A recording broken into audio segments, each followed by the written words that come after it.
we crossed the continent of Antarctica with ski kites, all in the name of science. It took us 80 days to cover 4,000 kilometers.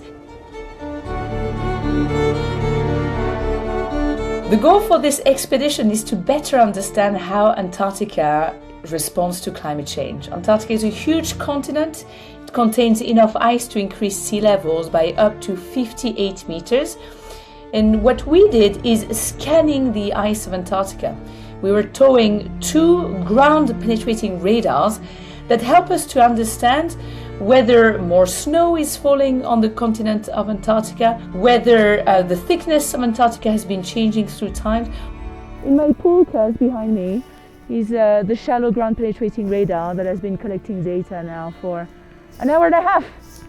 This expedition was my very first time combining science with kiting, and I knew it was possible, but the reality of it is very challenging. Not only you have to be extremely focused on the kiting, because kiting can be very dangerous in these environments. The kites can be very powerful. I remember flying most days and having really bad falls, but focusing on the science at the same time definitely takes a lot of energy, because the kiting on its own is extremely challenging. So I feel really grateful that we managed to complete, all the challenges we had set for ourselves. But this was certainly one of the most ambitious expeditions that I've ever done. Pretty hard day for me, 80 kilometers on Christmas Day. Felt like torture because my forks are dragging so much. The original broken fork is basically filling up with snow during the day, so it makes it, this is super hard, makes it heavier and heavier. And then I discovered this morning, to my despair, that my other fork was also filling up with snow. I've just emptied it. They're already pretty heavy with all the science equipment, and I've got all my fuel and still a little bit of food. But the fact that now they're taking in snow during the day really doesn't make it any easier. And kiting was able to take us to places where scientists don't often go. We were able to collect data where no scientist had been before. My gosh, it feels intimidating, I feel, to be here. So close to the South Pole of Inaccessibility, one of the coldest places in Antarctica. I can testify it's very cold, and one of the most difficult to access. So grateful to be here and to be able to do science.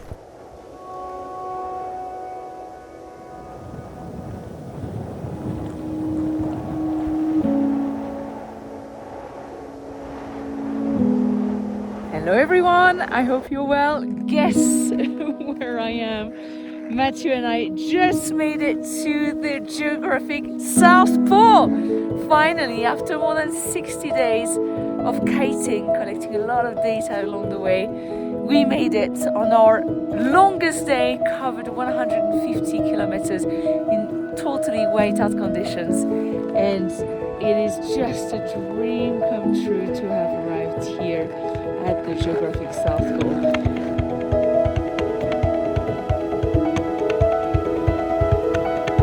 I remember when we were in the starting blocks of the expedition, we were starting to look at the weather forecast for the starting point, the starting location of the expedition. I remember seeing temperatures of -30, -35, -39 and thinking, oh my God, I mean, it's going to be brutal. And it was extremely brutal from the get-go. But I feel super grateful. I'm really glad to have the equipment that I had on the expedition.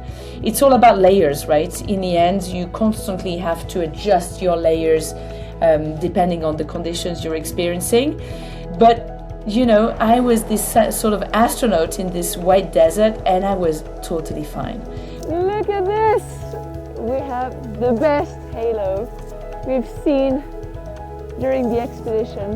My gosh, look at this. It truly looks like the eye of Antarctica is watching us on the last day of 2025. Wow.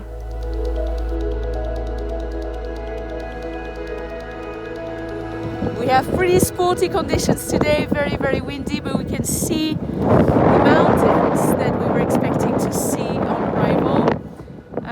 let's see how far we can take it today. We now have to be super careful because there's a lot of crevasses around, so we'll have to take it one waypoint at a time.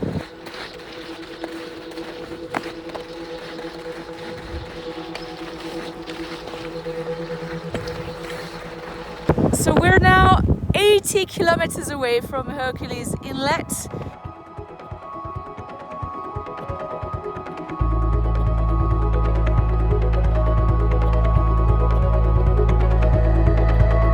So here we are, Hercules Inlet.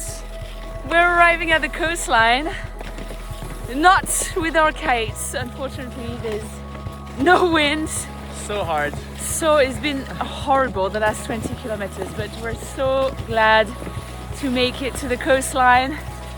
So close now. We've been in the field for 80 days. Can you believe it? A distance of 4,000 kilometers, going from eastern Antarctica to western Antarctica. It's hard to believe we've done. It gives me confidence about the fact that when you take people by the hand, when you share your emotions across a long expedition like this one, people will be able to relate a lot more, and maybe people will trust the science that we do a little bit more. It can truly make a difference. So please never forget how important this place is, the work that scientists do here in Antarctica with their support teams, and that it's never too late to start saving our planet.